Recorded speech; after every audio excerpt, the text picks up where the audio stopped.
in today's video, I'm going to show you a really cute little garden gnome that has his little gnome house, his little gnome mushroom house, and the sign that says all are welcome. I think he is so cute. He's holding onto a little flower pot filled with little crystal flower buds. I love it. I hope you guys like it as much as I do, and don't forget to click subscribe to see all my future videos as well. So here we are. We're going to begin with that gorgeous, bright, sparkly spring green background. I feel like this color just embodies spring and what I feel like if spring was this one color, just one color ever, this is it. Just this bright green, looks like new growth, and that little touch of glitter, and I think it's perfect. So I'm just going to take a very thin layer, and that's going to be just for the color in the background. I don't generally like to use my color acrylics for strength. I like to use them just for color. So we have this nice thin layer, and then with clear acrylic, I'm going to add another layer on top of the green to protect it and to add the strength. So I keep saying I'm going to go through and I'm going to make a video talking about the differences in acrylic versus when you're thinking strength versus color and why that makes a difference and why clear is the strongest. And I do plan to do that. But just keep in mind that if it has any kind of pigment in it or glitter, it's just not strong. It's not as strong. So it's not going to give you as long-term results as if you have at least some clear with your acrylic enhancements. And now we're going to start our little gnome on a nail form backing. I am not even really worrying about letting the acrylic do one section and then the next as far as the colors go. I'm just going to plop down a bead of purple of the kind of tan color I'm using for his face, and then the pink for the body. And if the colors kind of blend and bleed together, that is fine. Then I'm going to glue him to the very tip of the nail because he's going to be sitting at the tip of the nail with his feet dangling off the edge. Reminds me of like a kid sitting on the end of a dock waiting to jump into a lake or a river or a edge of the pool, or, you know, you get the idea. Very kind of happy-go-lucky pose. Then I'm going to add just a touch of the peach color acrylic or pink color acrylic that I used for the outfit or the shirt part, and then with the same purple that I am going to use for his hat, I am going to add his two little legs that are dangling off the edge of the nail. After I have those two little legs started and pretty much in place, those hopefully won't take too much effort to get them sculpted. Then I'm going to build up and add shape and finish off all the different layers of the rest of the gnome. The first one I'm going to do is I'm going to work on filling out and adding the rest of that shirt. So you're going to build up the shape of the gnome's back and his butt and his belly and the little lip of the shirt that's going to go up and over the edge of the pants. You don't want it to just kind of flow on the pants and kind of like sink in. You want to use the very tip of your brush and kind of pull it away from the edge of the pants. That'll give it a much more cloth-like look instead of having it just completely blend together. Then bring that and blend it up so that it smoothly goes towards the back and up towards the gnome's face. Keep looking at your little gnome from all directions so that you make sure that the shape is filled out, smooth, even from the left, from the right, from the front, from the back, from the top view, from the bottom. You really just want to give it a good look all 360 degrees around it, because with a design like this, it is intended to be viewed that way, to be viewed from every single angle. So you want to make sure as you are sculpting it that you're paying attention to every single angle so that there's not an awkward area. After I have the body done, I'm going to do the hat. So I'm going to save the face area until getting a little towards the end. I'll kind of go back and forth a bit, but I'm going to try to get some more thickness to that hat first. So he looks very awkward right now because he's got this very potato chip thin face and then this big poofy body and this big hat. It makes me chuckle. So we're going to keep working on that hat, adding the shape going all the way up. Try to, if you can, carve a little bit of a wrinkling in the hat where the hat material may crease.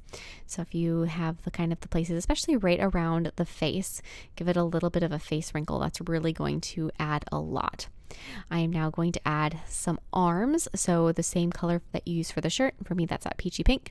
I'm going to be adding an arm on each side. I am going to pull the acrylic away from the body on the arm, or for the arm that is going to be the one that is holding onto the flower pot.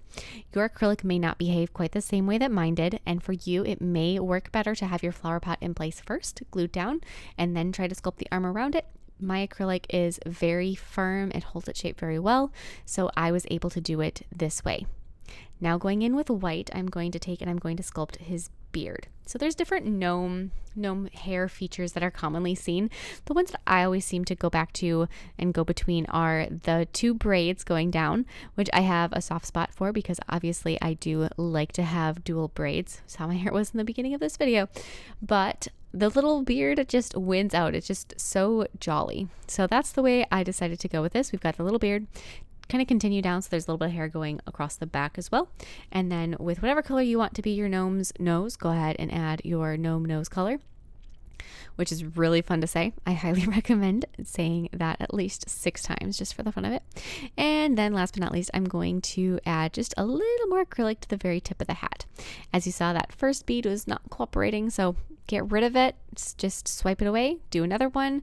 I've had a couple other videos lately where I've shown kind of like blooper reels or what you do if you have a whoopsie, and usually it's just swiping it away, whatever it was you were doing that you didn't like. Just get rid of that, try again.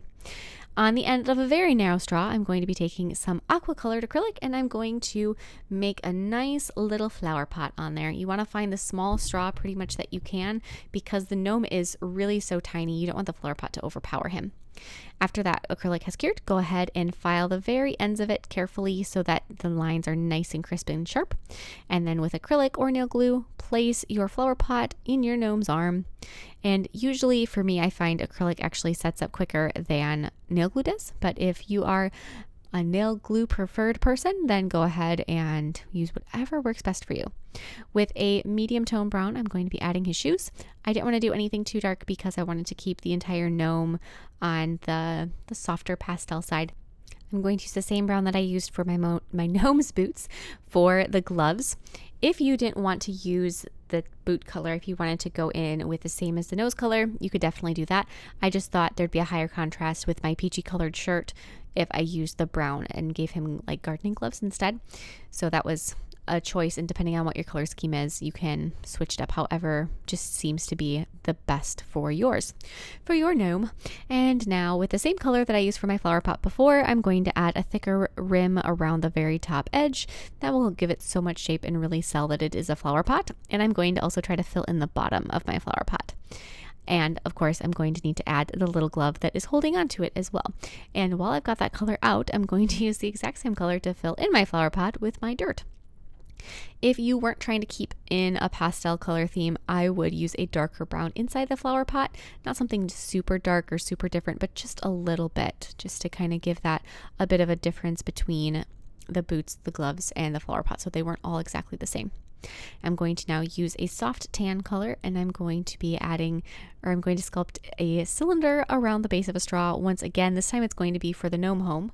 I'm going to slide that off my straw once it has cured, and then I'm going to go ahead and find where it belongs on the nail and glue that in place.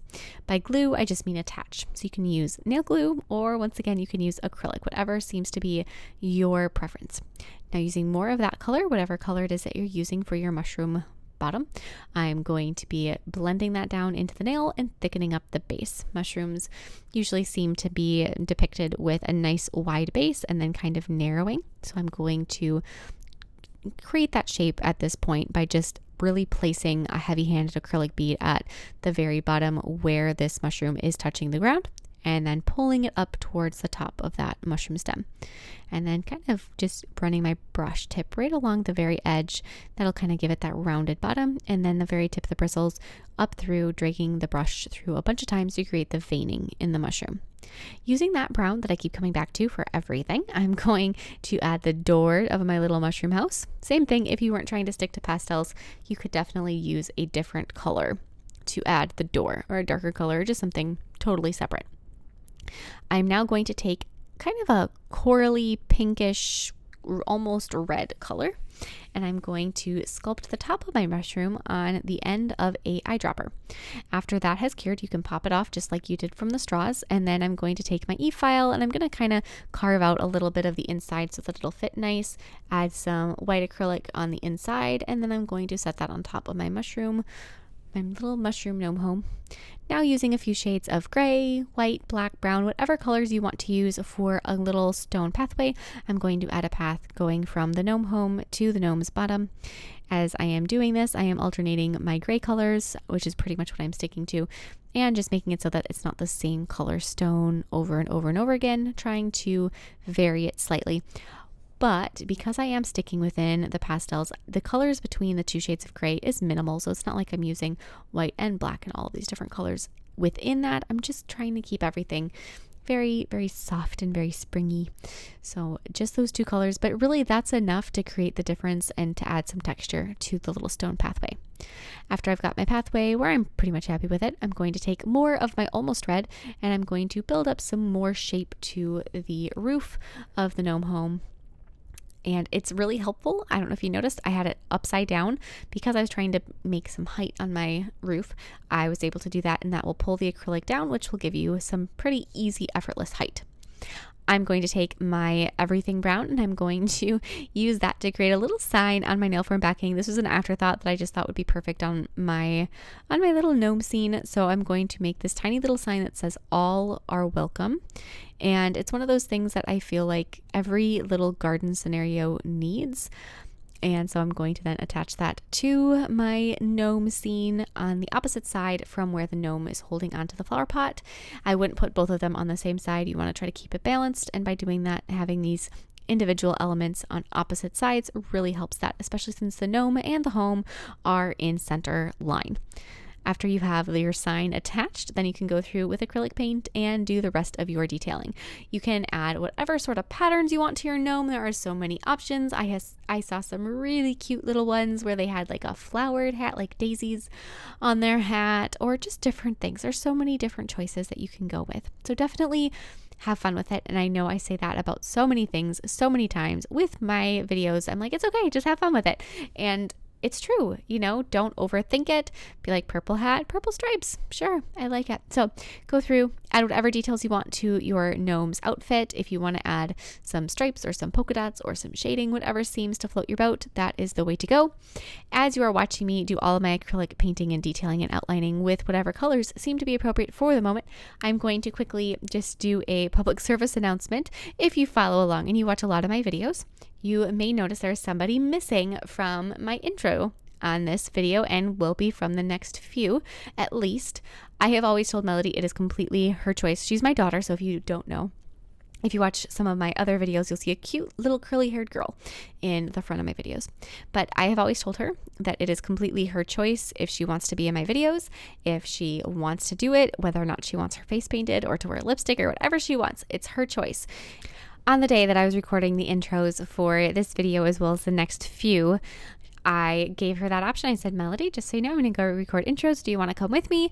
And she opted to continue coloring because, like her mama, she takes her art very seriously. And so as much as I would say I'm melancholy that she didn't want to join me for my intros, I am very proud of her for choosing to do something that she loves. And so yeah, we might see her some more. We might not.